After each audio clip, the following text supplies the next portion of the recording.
আসসালামু আলাইকুম।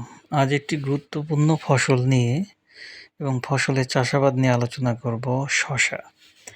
এটি খুবই গুরুত্বপূর্ণ একটি ফসল এবং লাভজনক ফসল। আমাদের দেশে দিন, দিন এই ফসলের আবাদ বেড়েই চলেছে। কিন্তু কিছু রোগ এবং পোকামাকড়ের জন্য কৃষক এই ফসল চাষে অনীহা হয়ে পড়ে।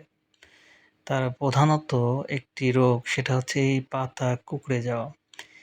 পাতা কুঁকড়ে যাওয়ার কারণে সম্পূর্ণ গাছ ধীরে, ধীরে পাতাগুলো কুঁকড়ে হলুদ হয়ে যায় এবং অবশেষে ওই গাছ থেকে ফুল জ্বালা আসে না এবং ওই গাছটি উপড়ে ফেলায় দিতে হয়।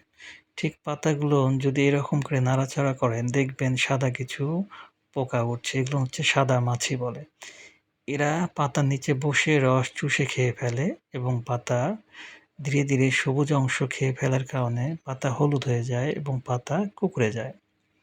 এই দেখেন দেখা যাচ্ছে এই পোকাটির জীবন অনেক শক্ত।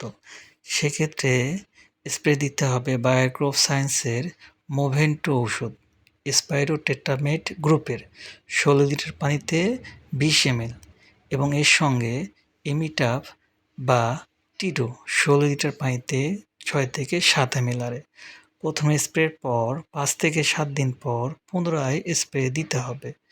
ইনশাআল্লাহ ভালো রেজাল্ট চলে আসবে। ২০ থেকে ২৫ দিন আর কোনো পোকা এই সাদামাছি দেখা যাবে না। আবার ১ মাস পর পুনরায় মোভেন্টো স্প্রে দিতে হবে এবং এটি হচ্ছে স্পাইরোটেট্রামেট গ্রুপের ঔষধ বায়োক্রপ সায়েন্সের। খুব ভালো একটি ঔষধ এই সাদামাছির জন্য।